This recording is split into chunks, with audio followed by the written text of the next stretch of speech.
ప్రార్థన చేసుకున్నాం. ప్రభు యొక్క బలలో పాల్పొందే కొరకే మనల్ని పరీక్షించుకుని యోగ్యకరంగా పాల్పొందినట్లు ప్రభు తన వాక్యం ద్వారా మనతో మాట్లాడండి. ప్రార్థనలు జీవించండి. ప్రేమ కలిగిన తండ్రి, కృపగల దేవ, పరిశుద్ధుడు, నీతిమంతుడు, సమస్త ఎరిగిన వాడు, అనంత జ్ఞానమైన ప్రభా, నిన్ను ఆరాధించడానికి మీ ప్రజలుగా మమ్మల్ని వ్యాధినేత నడిపించారు. కృతజ్ఞతాస్తుతులు. అన్నీ ఎరిగి కూడా ప్రభా మమ్మల్ని ప్రేమించి రక్షించడానికి పరలోకాన్ని విడిచిపెట్టు ముఖం మీద ఊహించుకోవడానికి, సిలుపై మరణించడానికి, అవమానం పొందడానికి ప్రభా నీకు సంభవం ప్రతిదీ కూడా జరిగి ప్రభా మరణానికి అప్పగించు. ప్రభా నన్ను జ్ఞాపకం చేసుకోవడానికి నేను చేయడం చెప్పారు. ప్రభా మిమ్మల్ని జ్ఞాపకం చేసుకోవడానికి, మీ యొక్క రక్తమాసాల్లో మేము పాలు పొందడానికి మీరే మాత్రం మాట్లాడడానికి ప్రార్థన చేస్తాను. దైవ తండ్రి, నేను బలహీన ఎందుకు లేనివాడిని ప్రభా, మీ ప్రఖ్యాత నన్ను జ్ఞాపకం చేసుకోండి.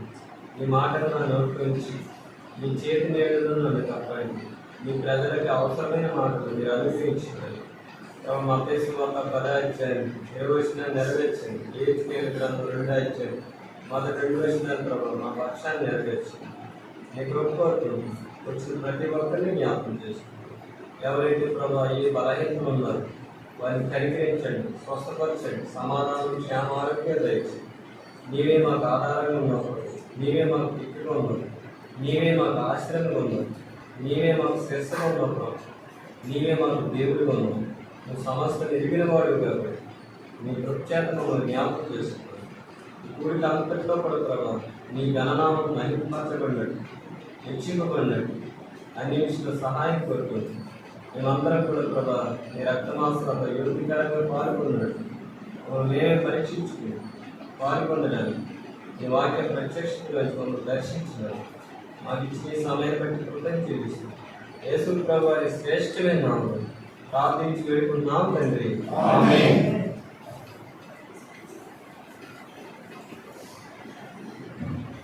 పరిశుద్ధ గ్రంథంలో నుంచి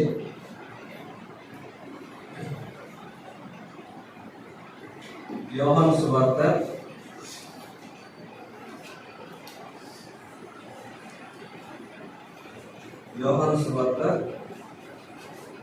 6వ అధ్యాయం 68, 69 వచనాలను జ్ఞాపకం చేస్తుంది.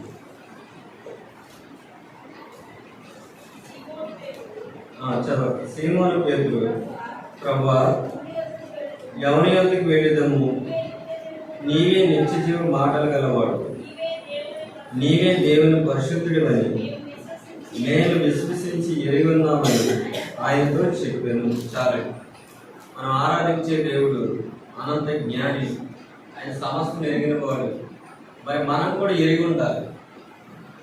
ఎందుకంటే మన తండ్రి ఎటువంటి వాడండి? అనంత జ్ఞాని, ఆయన ఎరిగిన వాడే. అందుకే కొరింథీయులకు రాసిన మొదటి పత్రికలో మాట్లాడతారు చూడండి. ఆయన మనకి ఏమై ఉన్నాడంట? చదవండి.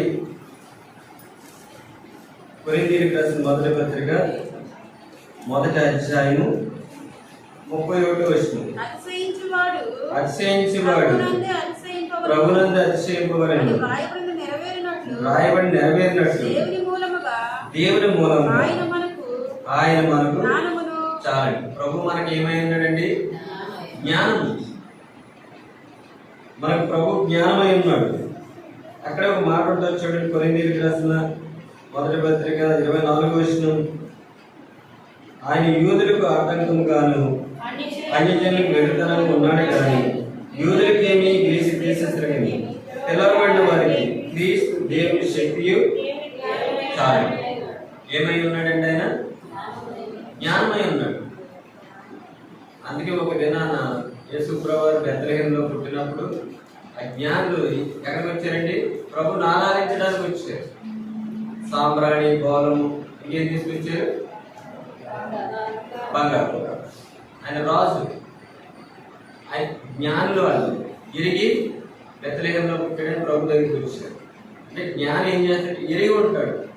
అందుకే యోహాను సువార్తలో ఒక మాట ఉంది.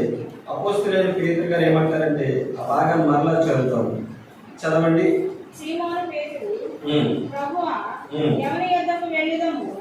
నీవే నిత్య జీవపు మాటలు గలవాడవు, నీవే దేవుని పరిశుద్ధులవని మేము విశ్వసించి ఎరిగి ఉన్నామని ఆయనతో చెప్పాను. చాలా విశ్వాసం ఉన్నవాడు విశ్వసించి ఎరిగి ఉంటాడు. మరలా చెప్తున్న మాట, విశ్వాసం ఉన్నవాడు ఏం చేస్తాడండి? విశ్వసిస్తాడు. విశ్వసిస్తే ఎరిగి ఉంటాడు. అర్థమైందండి? అందుకే ఆయన అంటాడు, అపోస్తలుడు, నువ్వు దేవుని పరిశుద్ధుడివని మేము విశ్వసించి ఎరిగి ఉన్నాడు. ఒక వ్యక్తిలో విశ్వాసం ఉన్నప్పుడు ఆ వ్యక్తి ఏం చేస్తాడంటే ఎరిగి ఉంటాడు. అక్కడ అందుకే ఆయన అన్నాడు, నీవే దేవుని పరిశుద్ధుడివని మేము విశ్వసించి ఎరిగి ఉన్నాం. విశ్వాసం ఉన్న వ్యక్తులు ఏం చేస్తాడంటే విశ్వసిస్తాడు, అంత మాత్రమే ఎరిగి ఉంటాడు. అందుకే ఈ సమయంలో చూడండి, కొరింథీయులకు రాసిన మొదటి పత్రిక 11వ అధ్యాయము చదవండి. 23వ అధ్యాయం 37వ వచనం చదవండి.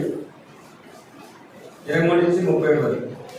నేను మీకు అప్పగించిన దానిని ప్రభువు వలన పొంది తిని, ప్రభు అయిన యేసు తాను అప్పగింపుడిన రాత్రి ఒక రొట్టెను ఎత్తుకుని కృతజ్ఞతాస్తుతులు చెల్లించి దానిని విరిచి, ఇది మీ కొరకైన నా శరీరము, నన్ను జ్ఞాపకం చేసుకుంటకే దీనిని చేయడని చెప్పాను. ఆ ప్రకారమే భోజనమైన పిమ్మట ఆయన పాత్రను ఎత్తుకొని, ఈ పాత్ర నా రక్తం వలనైన క్రొత్త నిబంధన, మీరు దీనిలోనే త్రాగునప్పుడల్లా నన్ను జ్ఞాపకం చేసుకుంటకే దీనిని చేయడని చెప్పాను. మీరు ఈ రొట్టెను తిని ఈ పాత్రలను త్రాగునప్పుడల్లా ప్రభు వచ్చే వరకు ఆయన మరణము ప్రచురించుదురు. కాబట్టి ఎవడు అయోగ్యంగా ప్రభు యొక్క రొట్టెను తినను, లేక ఆయన పాత్రలోనిది త్రాగును, వాడు ప్రభు యొక్క శరీరము గూర్చియు రక్తమును గూర్చియు అపరాధి యగును. కాబట్టి ప్రతి మనుషుడు తాను పరీక్షించుకునేవలెను. అలాగూ చేసి ఆ రొట్టెను తిని ఆ పాత్రలోనిది త్రాగవలెను. ప్రభు శరీరం అని వివేచింపక తిని త్రాగువాడు తనకు శిక్షావిధి కలుగుటకే తిని త్రాగుచున్నాడు. ఇందువలనే మీలో అనేకులు బలహీనులు, రోగులనై ఉన్నారు, చాలా మంది నిద్రించుచున్నారు. అయితే మనమే విమర్శించుకునే తీర్పు పొందకపోదుము. మనం తీసుకునేది కూడా ఎరిగి ఉండాలి. అర్థమైందండి? సేవకులు ఇస్తున్నారు, సహోదరులు ఇస్తున్నారు కాదు, కానీ అక్కడ ఏముందంటే మనం ఏదైతే తీసుకుంటున్నామో అదేం చేయాలి? ఎరిగి ఉండాలి. ఎరిగి ఉండకపోతే ఏం జరుగుతుంది చూడండి. అక్కడ ఒక మాట, కొరింథీయులకు రాసిన 2వ పత్రిక 10వ అధ్యాయము 16వ వచనం చదవండి. పక్కన ఉంటుంది. కొరింథీయులకు రాసిన మొదటి పత్రిక 10వ అధ్యాయము 16వ వచనం కండి. అదేనా? మొదటి కొరింథీ మొదటి కొరింథీ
ప్రభువులకు దోషము పుట్టించేదమ్మా. చూసారండి, మనం చేసేది తెలుసుకోవాలి.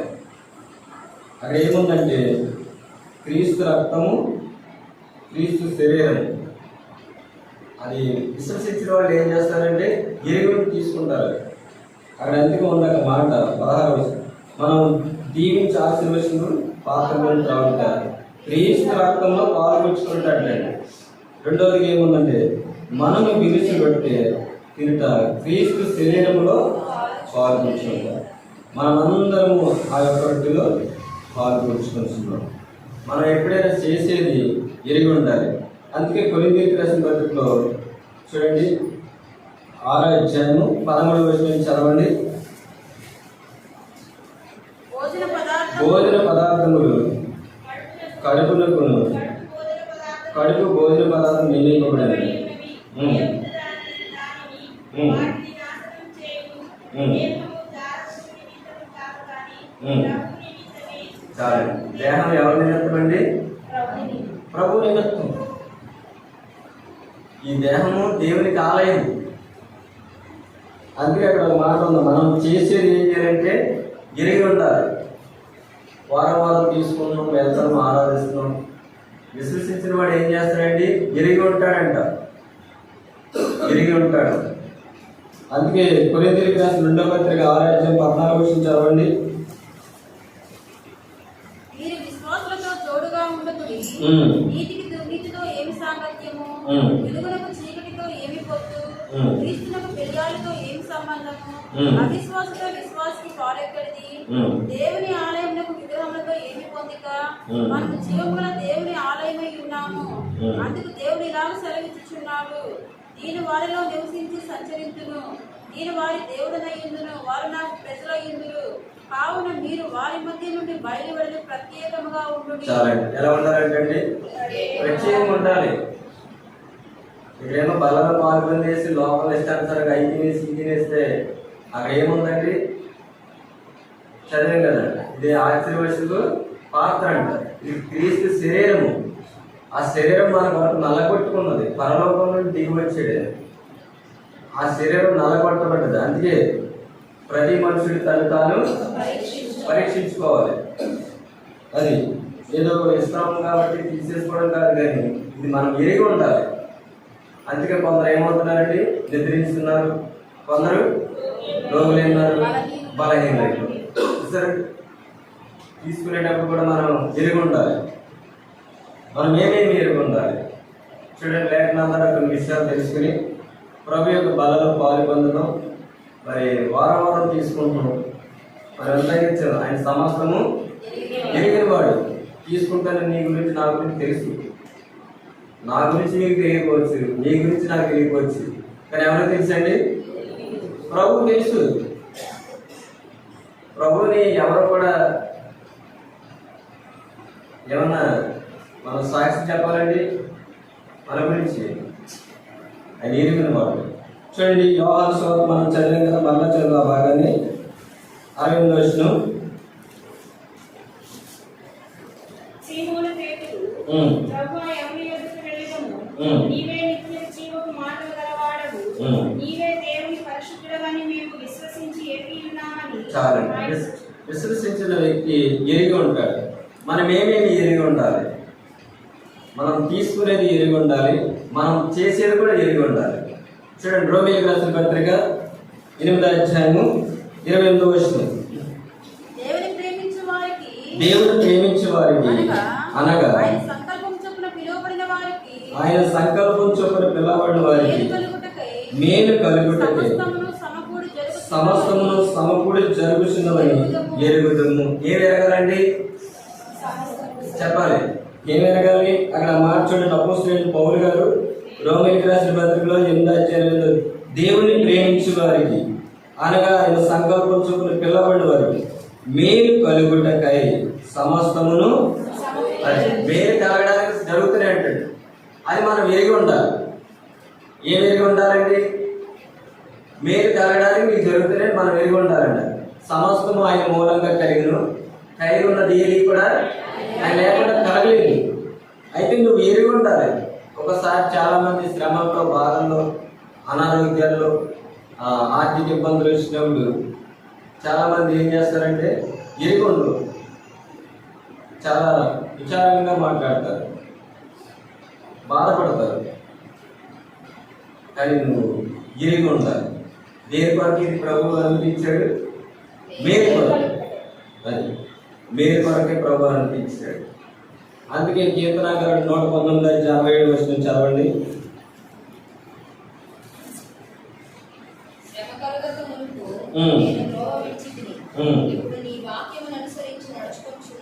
సరే, శ్రమ కలగకపోతే ఏం విడిచాడండి? కట్టు నుంచి ఏమో విషయాన్ని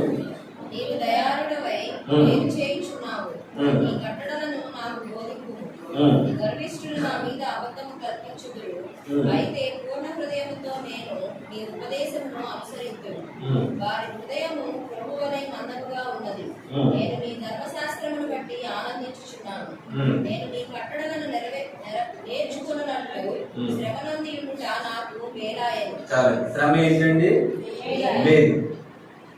అంటే సమస్తం అంటే సమకూడి జరుగుతున్నాయి. ఎందుకంటే మేలు కొరకు. నువ్వు మేలు పొందాలంటే ఏం రావాలి? నీకు శ్రమలు రావాలి. అర్థమైందండి? నిజమైన విశ్వాసి శ్రమల్లో కూడా ఎలా ఉంటాడంటే ఒకే రీతిగా ఉంటాడు, మారిపోడు. విశ్వసించిన వాడు ఎలా ఉంటాడంటే ఎరిగి ఉంటాడు. శ్రమలంట మేలంట. అందుకే అపోస్తలుడైన పేతురు గారు చూడండి, పేతురు రాసిన మొదటి పత్రిక 3వ అధ్యాయం 18వ వచనం చదవండి. 3:18. దేవుని చిత్తం అలాగున్న ఎడల కీడు చేసి శ్రమపడుట కంటే మేలు చేసి శ్రమపడుటయే గొప్ప మంచిది. చూసారండి, అక్కడ ఏముంది? దేవుని చిత్తం అలాగున్న ఎడల. ఎలాగున్న ఎడల? మేలు చేసి శ్రమపడుటయే బహు మంచిది అంటాడు. అంటే శ్రమలు కూడా మనకి ఏంటంటే అవసరం. దేవుని చిత్తం అలాగున్నాడు. ఎవరు ఏడైనా దేవుని చిత్తం అలాగ ఉందనుకోండి, ఎలా ఉన్నాయడలా? శ్రమలు అనుగ్రహింపబడ్డాయి అనుకోండి, అది నువ్వు ఏమని ఎరగాలి? మేలని ఎరగాలి. అదే పేతురు రాసిన పత్రిక చూడండి, 4వ అధ్యాయం 12వ వచనం చదవండి.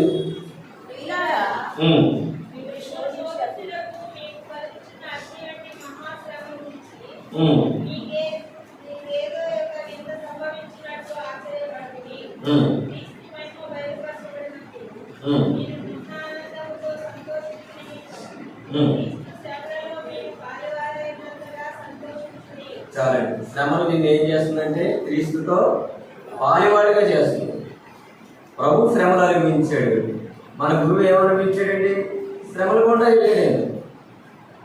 ఆయన శిష్యులమైన మనం కూడా ఎలా వెళ్ళాలి? లేదు బ్రదర్, నేను సుఖంగా ఉంటానంటే ఒక ధనవంతుడు ఈ లోకంలో ఉన్నంతసేపు బహుగా సుఖపడ్డాడు. చనిపోయింది అక్కడ ఏమనిపిస్తున్నాడండి? చెప్పాలి. యాతన పడుతున్నాడు. ఆయన అగ్నిలోకి వెళ్ళాడు, అక్కడ యాతన పడుతున్నాడు, కష్టం అనిపిస్తున్నాడు. అయితే ప్రభు వరకు నీవు నేను కూడా ఏం చేయాలంటే శ్రమలు అనుభవించాలి. క్రీస్తుతో పాల్వారే ఉన్నారంటే శ్రమలు ఎవరైతే అనుభవిస్తారు. అందుకే పేతురు రాసిన మొదటి పత్రిక 5వ అధ్యాయం చూడండి, 9వ వచనం.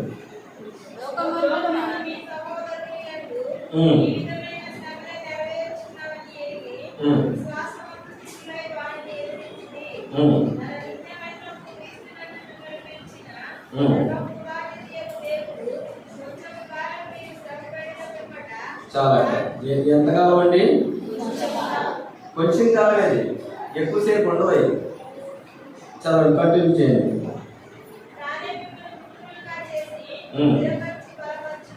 చాలా మనం అక్కడ కూడా ఎరిగి ఉండాలంట.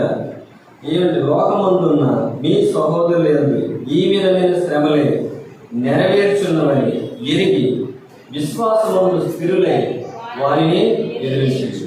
తన నిత్య మహిమకు క్రీస్తునందు మిమ్మల్ని పిలిచిన సర్వ కృపానిధి దేవుడు కొంచెం కాలం మీరు శ్రమ పడినట్టు తానే మిమ్మల్ని పూర్ణంగా చేసి స్థిరపరిచి బలపరుస్తుంది. శ్రమలు నేను ఏం చేస్తాయంటే నీ విశ్వాసాన్ని స్థిరపరుస్తుంది, బలపరుస్తుంది.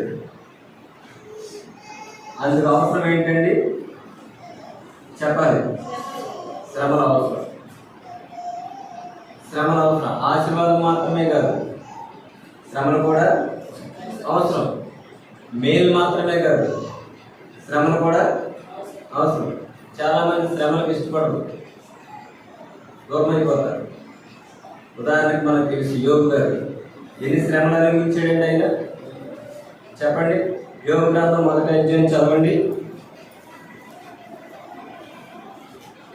యోగ గ్రంథం 1వ అధ్యాయము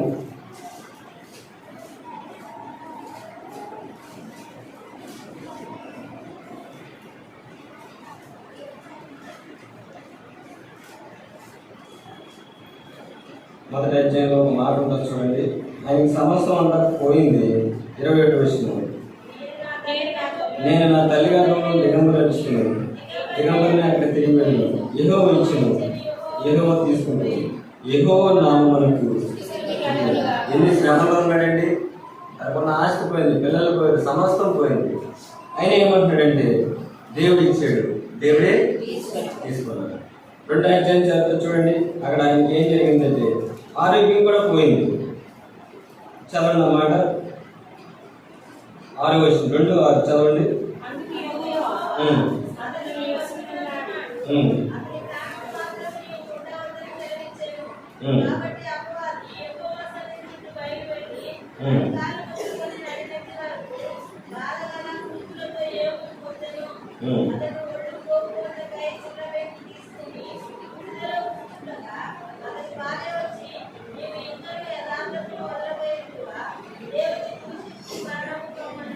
చాలా 11వ వచనం ఒక మాట ఉంది చూడండి.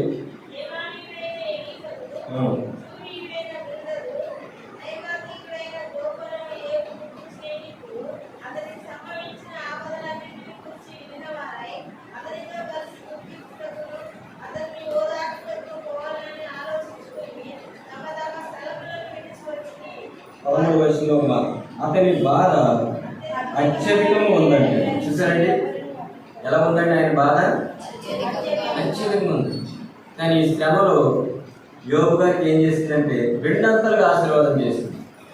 42వ అధ్యాయం అంటే ఏదైతే పోగొట్టుకున్నాడో దానికి 2 అంతలు దేవుడు ఆశీర్వదించి. ఈ శ్రమ మేలా కాదా చెప్పండి? నీ ఆత్మీయ జీవితంలో నువ్వు ప్రభువుని ఎక్కువ అర్థం చేసుకోవాలంటే నీకు శ్రమలు అవసరం. మన జీవితంలో ఒకసారి ఆర్థిక ఇబ్బందులు వస్తాయి, అనారోగ్యాలు వస్తాయి, ఆహారం ఉండదు, అవమానాలు వస్తాయి, నిందలు వస్తాయి, పుణ్యకరిస్తారు, పట్టించుకోరు. ఇవన్నీ ఎవరి వరకు అంటే దేని వరకు అండి? ప్రభు అనుభవించారు. అందుకే 5వ అధ్యాయం అపొస్తలుల సువార్తలో ప్రభు అంటారు చూడండి. 5వ అధ్యాయము అక్కడ ఒక మాట ఉంటుంది చూడక, మత్తయి సువార్త మాట చదువు.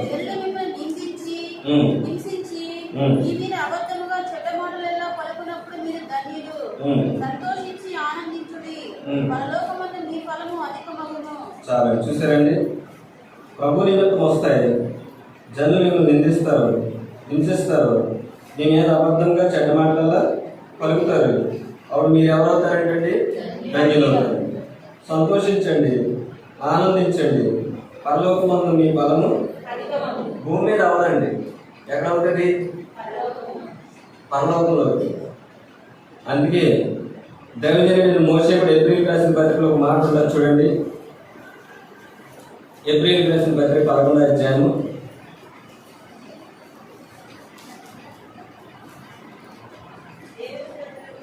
చదవండి. అదే 24వ వచనం. మోషే పెద్దవాడైనప్పుడు విశ్వాసం బట్టి ఐగుప్తు ధనము కంటే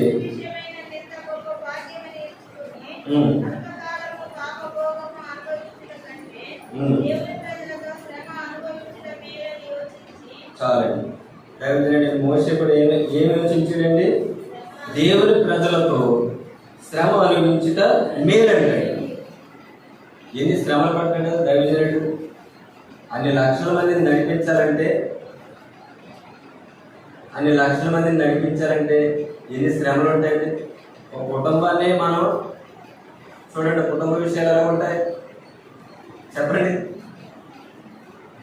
అంతమంది జనాంగాన్ని దైవజనుడు నడిపించాడు. ఆయన కూడా ఏంటంటే దేవుని ప్రజలతో శ్రమ అనుభవించుట మేలంటాడు. అందుకే ఆయన భూమి మీద ఏమైపోయాడండి? సాత్వికుడు అయిపోయాడు. దేవుని ఇల్లంతట్లో నమ్మకస్తుడు. దేవుడు ముఖాముఖిగా మోషతో మాట్లాడాడు.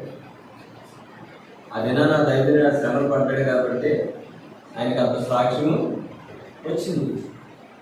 మరి మనం కూడా దేవుడు ప్రేమించిన వారి, అనగా ఆయన సంకల్పం చొప్పున పిలవబడిన వారికి మేలు కలిగి సమస్తము సమకూర్చారు. ఇది ఎరిగి ఉండాలి. మనం విశ్వసించిన వాడు ఏం చేస్తాడంటే ఎరిగి ఉంటాడు. 2వదిగా చూడండి, ఏం ఎరిగి ఉండాలి?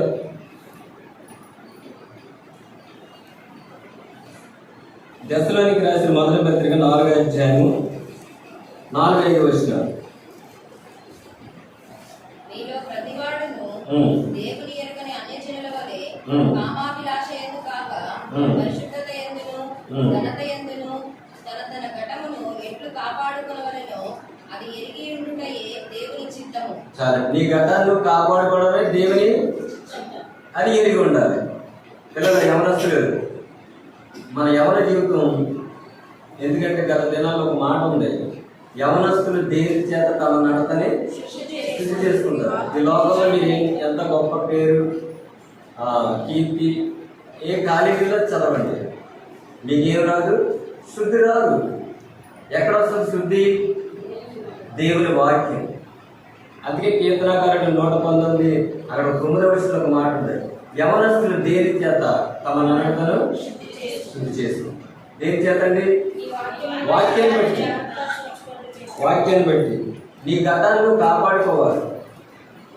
ఎందుకంటే కొరింథీయులకు రాసిన మొదటి పత్రిక 3వ అధ్యాయంలో ఒక మాట ఉంటుంది, 19వ వచనం చదవండి.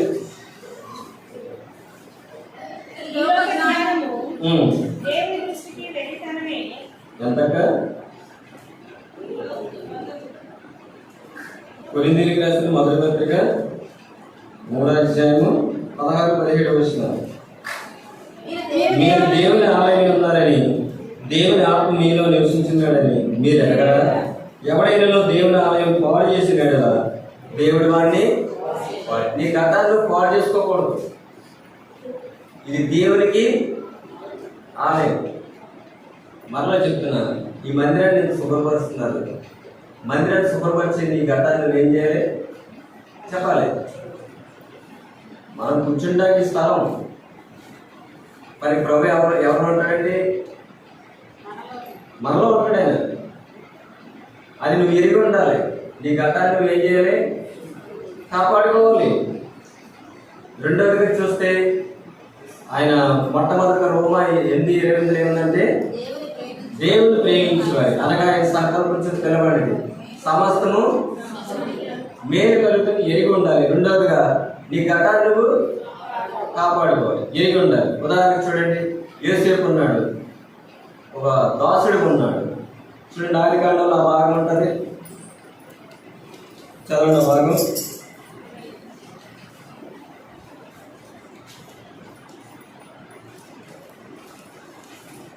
ఆదికాండము 1వ అధ్యాయము 9వ వచనం. నీవు అతని భార్యమైనందున నిన్ను తప్ప మరి దేన్ని నాకు అప్పగింపగా ఉండలేదు. కాబట్టి నేనెట్లు ఇంత ఘోరమైన దుష్కార్యము చేసి దేవునికి విరోధముగా పాపము కట్టుకొందునని తన యజమాని భార్యతో అనెను. చాలండి, చూసారండి ఏమన్నాడండి? ఏంటంట? పాపం. అది పొరుగు వారి భార్యను ఆశించడం, అది చూసారండి. అదేంటంటే దేవుని దృష్టికి పాపం. ఎవరు లేరు అక్కడ, ప్రతి వాడు లేడు. తన భార్య ఉంది, యోసేపు ఉన్నాడు, యవన ప్రాయం ఉన్నాడు, పాపం చేయొచ్చు. కానీ ఆయన ఏం చేశాడంటే దేవుడికి భయపడి తన గతాన్ని కాపాడు. అందుకే అంత ఆశ్రయింపబడ్డాడు. అక్కడ యోసేపు గురించి ఉంటుంది, దేవుడు అతనికి, చూడండి ఆ మాట 23వ వచనం, యెహోవా అతనికి తోడై ఉన్నాడు. చూసారంటే నువ్వు పరిశుద్ధంగా ఉండాలి, నీ దేహాన్ని నువ్వు కాపాడుకోవాలి. అర్థమైందండి? ఇందాక చదివే మన 139వ కీర్తనలో, నేను లేచుట కూర్చుంటుట మందిరానికి వచ్చి ఎలా కోలాడుకుంటే, మందిరంలో సెల్ ఫోన్ ఏదైనా చేస్తే ఎవరు చూస్తారు? దేవుడు చూస్తాడు. అని దేవుని మందిరానికి వచ్చినప్పుడు మనం భయం కలిగి ఉండాలి. ఇక్కడ ఒక మాట ఉంది చూడండి, ఆయన యోసేపు పవిత్రంగా ఉన్నాడు, తన దేహాన్ని కాపాడుకుని పాపం చేసే అవకాశం వచ్చింది, కానీ పాపం చేయలేదు. పాపం చేస్తే దేవుడికి దూరం అయిపోతుందేమో. ఆయన దేశానికి దేవుడు ఏం చేశాడండి? ప్రధానమంత్రి చేసి కరువులు అనేక మందిని పోషించడానికి దేవుడు ఒక అధిపతిగా చేశాడు. దీనికి కేవలం ఏంటంటే ఆయన ఘటాన్ని కాపాడుతుంది. రెండో చూడండి, దానియేలు కూడా ఒక మాట ఉంటుంది, దానియేలు గ్రంథం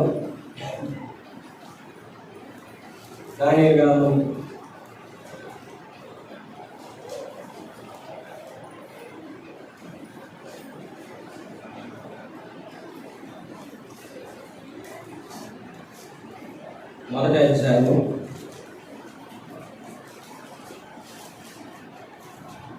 5వ వచనం చదవండి. మరియు రాజు తాను భుజించు ఆహారంలో నుండి తాను పానము చేయు ద్రాక్షారసంలో నుండి అనుదిన భాగం వారికి నియమించి 3 సంవత్సరంలో వారిని పోషించిన పిమ్మట వారిని తన ఎదుట నిలవబెట్టినట్లు ఆజ్ఞ ఇచ్చెను. యూదులలో నుండి దానియేలు, హనన్యా, మిషాయేలు, అజర్యా అనువారు వీరిలో నుండి. నపుంసకుల అధిపతి దానియేలునకు బెల్షాజారు, హనన్యాకు షద్రకనియు, మిషాయేలుకు మెషాకనియు, అజర్యాకు అబేద్నెగో అని పేరు పెట్టెను. రాజు భుజించు భోజనమును పానము చేయు ద్రాక్షారసమును పుచ్చుకొని తన్ను అపవిత్రపరచుకొనకూడదని దానియేలు ఉద్దేశించి తాను అపవిత్రుడు కాకున్నట్టు వాటిని పుచ్చుకొనకుండా సెలవిమ్మని నపుంసకుల అధిపతిని వేడుకొనగా. చూసారండి, ఏమైపోతాడంటే ఒకవేళ రాజాహారం తీసుకుంటే అపవిత్రుడైపోతాడు. దానియేలు కూడా తన దేహాన్ని కాపాడుతుంది, పవిత్రత పోగొట్టుకోవాలి. మరి మనం కూడా ఏం చేయాలంటే మనం ఏమి ఎదుర్కొండాలంటే ఘటాన్ని కాపాడుకోవాలి. అది ఎదుర్కొండాలి. యోసేపు అలాగే చేసాడు. రెండవదిగా దాన్ని ఏది పడితే తినేయకూడదు, మనం ఎరిగి ఉండాలి. ఇందాక చదివది యేసు ప్రభువు ఎటువంటిదైనా ఆశీర్వదమైన పాత్ర. దానిలో దీనిలో కూడా మనం తీసుకుంటే మనం ఎరిగి ఉండాలి. మనం చేసేది ఎరిగి ఉండాలి, మనం తీసుకునేది కూడా ఎరిగి ఉండాలి. 3 చూడండి, యాకోబు రాసిన పత్రిక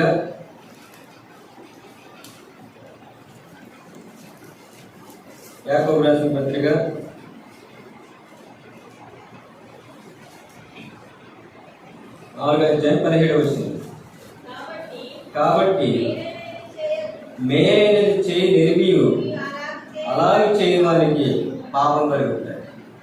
దేవుడిని నీ భూమి మీద ఎందుకు సాక్షించాడంటే నువ్వు మేలు చేయలేదు. కీడు చేసేవాళ్ళు ఎవరి సంబంధం అండి? అపవాద సంబంధి. మేలు చేసేవాళ్ళు ఎవరి సంబంధి?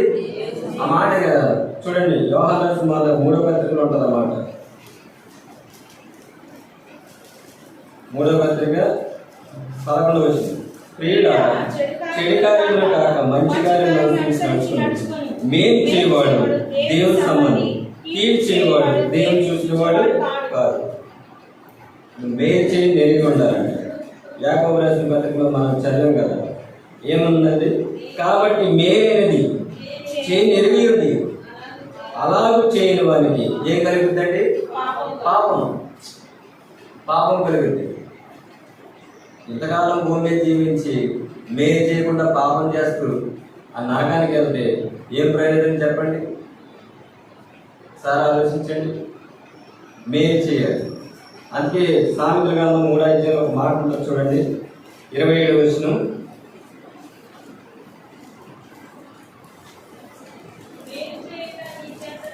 మేలు చేయడం నీ చేతనైనప్పుడు దాన్ని పొందదగిన వారికి చేయడానికి లాగకూడదు.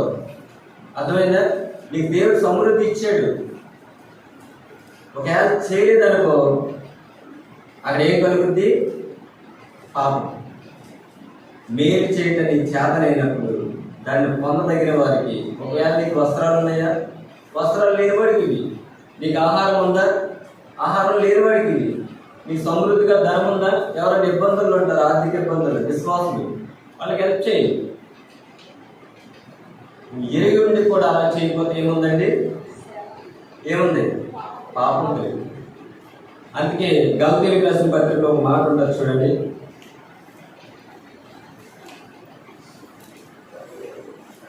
గలతీయులకు రాసిన పత్రిక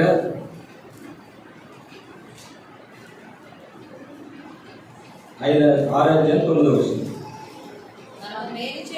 మనము మేలు చేయటం విసుకకు ఎందుము, మనం అలయక మేలు చేస్తామని తగిన కారణం కాబట్టి మనకు సమయం దొరికిన కొద్ది అందరి ఏడలను విశేషంగా విశ్వాసంలో చేయని వారిగా మేలు చేయాలి.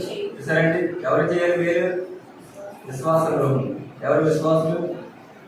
అది యేసుప్రభువు చోట అంటారు, నేను రోగినై ఉన్నాను నన్ను చూడవచ్చిరా, నేను ఆకలిగా ఉన్నాను నాకు ఆహారం పెట్టారా, నేను జరుపుకుంటే నాకు దాహం ఇస్తారంటే వాళ్ళు ఏమన్నారంటే, ప్రభా ఈ నా సహోదరులు ఎవరు చేసినా నాకు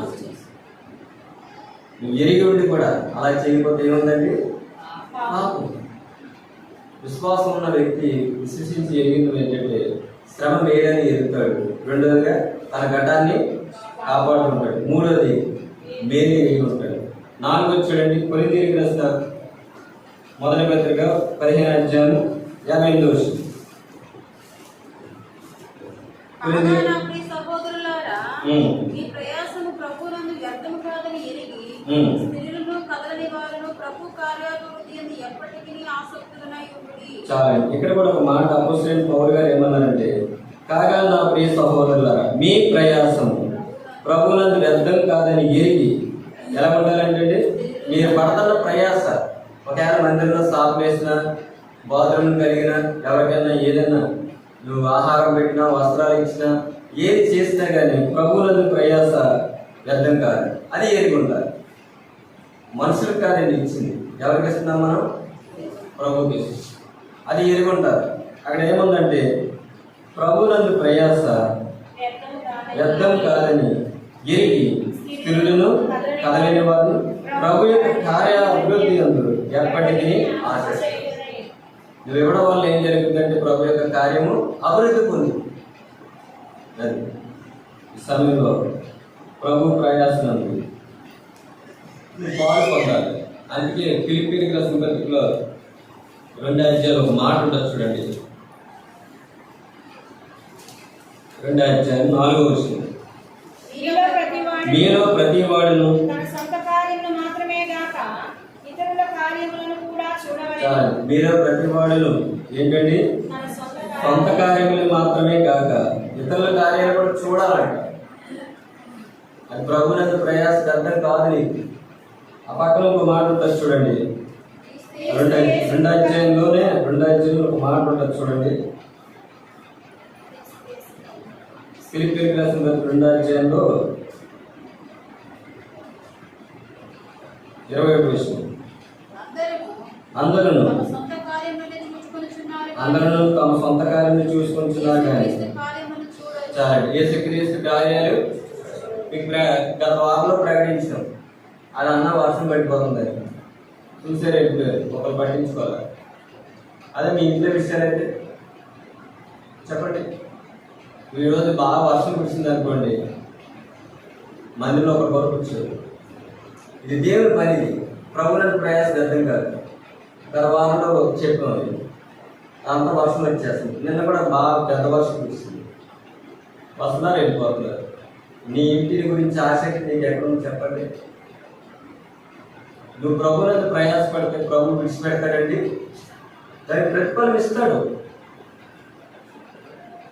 కలిసి పనిచేయాలి. ఏదైనా మందిరంలో ఏదైనా విషయం జరిగింది అనుకోండి, కలిసి పనిచేస్తే ఆ సమస్యకి పరిష్కారం దొరుకుతుంది. ఎవరు బట్టి వాళ్ళు పట్టించుకోకుండా వెళ్ళిపోతే మందిరం కట్టుకున్నారు శుభ్రంగా, రైతే. కానీ వర్షం వస్తే ఇవన్నీ వచ్చేసి తడిసిపోతాయి. మరి ఈ సమస్యకు పరిష్కారం ఏంటి? అందరూ ఏం చేస్తున్నారు? సొంత కార్యాలే. మరి దేవుని కార్యాలు చూడాలి కదా. నీకు దేవుడు కుటుంబం ఇచ్చింది, పిల్లలు ఇచ్చింది, ఉద్యోగం ఇచ్చింది. దేని కొరకు? ఆయన మహిమపరుస్తారు. ఒకసారి ఆలోచించండి. మనం ఏమి ఎదుర్కొంటారండి?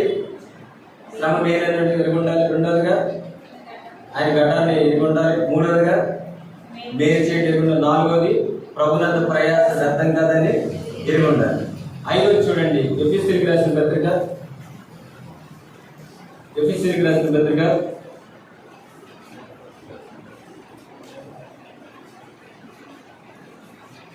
6వ అధ్యాయము 6వ వచనం, మనసును సంతోషపెట్టువారు చేయనట్లు కంటికి కనబడటకే కాక క్రీస్తు దాసులమని ఎరిగి దేవుని చిత్తమును చాలండి. ఏం ఎదుర్కొంటారండి? 5వ క్రీస్తు దాసులని ఎదుర్కొంటారంట. ఒకప్పుడు మనం పాపానికి దాసులు. పాపం చే ప్రతి వాడి పాపానికి దాసుడు. పాపం నిన్ను ఏళ్తుంది. పాపం నిన్ను ఎక్కడ తీసుకెళ్తుంది? నిత్య నరకానికి తీసుకెళ్తుంది, శిక్ష గురి చేస్తుంది. కానీ ఇప్పుడు ప్రభు నిన్ను ఏం చేశాడంటే ఒక మాట ఉంటుంది చూడండి, మనసును సంతోషపెట్టువారు చేయనట్టు కంటికి కనబడికే కాక క్రీస్తు దాసులమని ఎరిగి దేవుని చిత్తమును మనపూర్వంగా జరిగించు. సరే, నువ్వు దేవుని దాసుడు, నువ్వు దేవుని దాసుడు. అందుకే సమయంలో ఒక మాట అంటాడు, నీ దాసుడు ఆరాధించు. దేవునికి దాసుడు ఉన్నాడు, మనందరం దేవునికి దాసుడు. అందుకే రోమియోకి రాసిన పత్రికలో ఒక మాట ఉంటుంది చూడండి. రోమియోకి రాసిన పత్రిక 6వ అధ్యాయం 18వ వచనం, 17వ వచనం చదవండి. 17. మీరు పాపములకు దాసులై ఉండిరి గాని ఏ ఉపదేశ క్రమమునకు మీరు అప్పగింపబడితిరో దానికి హృదయపూర్వకముగా లోబడిన వారై పాపము నుండి విమోచింపబడి నీతికి దాసులైతిరి. ఇందుకు దేవునికి స్తోత్రము. చాలా. ఒకప్పుడు దేనికంటే పాపానికి దోషం, ఇప్పుడు దేనికి దోషం? నీతికి దోషం. నీతి ఎవరంటే ప్రభు అయిన యేసుక్రీస్తు. కింద ఒక మాట ఉండదు చూడండి, కింద ఒక మాట వస్తే చదవండి. 19వ వచనం కింద బాగా ఉంటుంది అన్నమాట. అలాగే పరిశుద్ధత కలుగుటకై ఇప్పుడు మీ అవయవములను నీతికి దాసులుగా అప్పగించుడి. మీరు పాపములకు దేనికి కలగడానికి అంటే నువ్వు దేవునికి దాసులు అంటే నీకు ఏం కలుగుతుంది? పరిశుద్ధత. పరిశుద్ధత లేకుండా ఎవరు ప్రభుని చూడలేడు. హృదయ శుద్ధి గల వారు ధన్యులు, దేవుని చూస్తారు. మీరు ఎవరికి దాసులుగా ఉన్నావు? మనుషులుగా, దేవునిగా? చెప్పండి, ఎవరికి దాసులుగా ఉన్నావు? దేవునిగా, మనుషులుగా? దేవునికి భయపడాలి, దేవునికి దాసులుగా ఉంటారు. ఎందుకంటే ఆయన సమస్తం ఎరిగిన వాడు. నిన్ను ఎరిగి ఉండి కూడా ప్రేమించాడు, పరలోకాన్ని విడిచిపెట్టాడు, నీ కొరకు నా కొరకు శ్రమను పొందాడు. సొగసు లేకుండా, స్వరూపం లేకుండా రాని మీద వేలాడాడు, అంత తగ్గించుకున్నాడు. దాసుడు, ఆయన దాసుడుగా శిష్యులు పాదాలు కడిగాడు, ఆయనే దాసుడు అయిపోయాడు. నువ్వు దాసుడు అవ్వ? చెప్పండి, సరే ఆలోచించండి. మనం ఒకసారి గల్తీ రాసిన పత్రికలో మాట్లాడచ్చు చూడండి.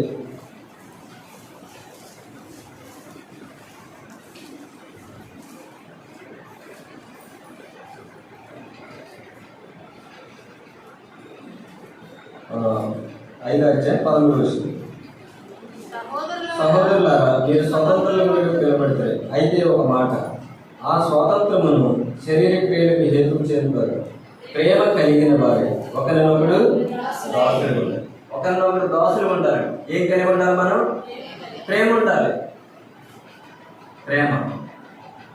ఒక వ్యక్తిలో ప్రేమ ఉన్నప్పుడు దాసుడుగా ఉంటాడు. అర్థమైందండి?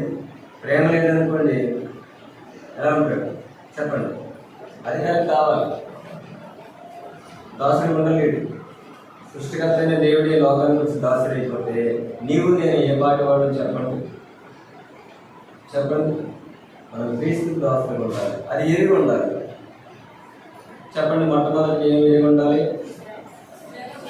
శ్రమ కలిగి ఉండట, మేలని ఎరిగి ఉంటాడు. రెండోది తన ఘటాన్ని ఎరిగి ఉంటాడు. మూడోది మేలు చేయడం ఎరిగి ఉంటారు. నాలుగోది ప్రభునందు ప్రయాస ఎరిగి ఉంటారు. ఐదోది క్రీస్తు దేవతలని ఎరిగి ఉంటారు.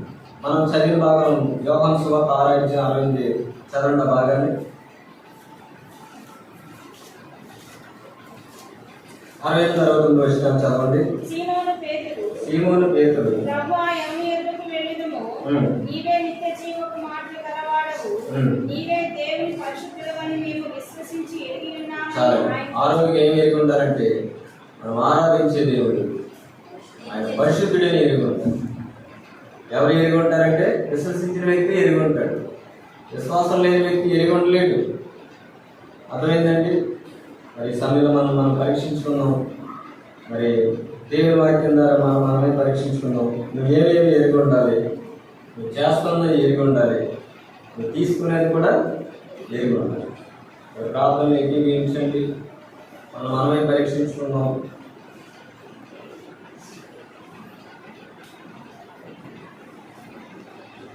మోకరించండి.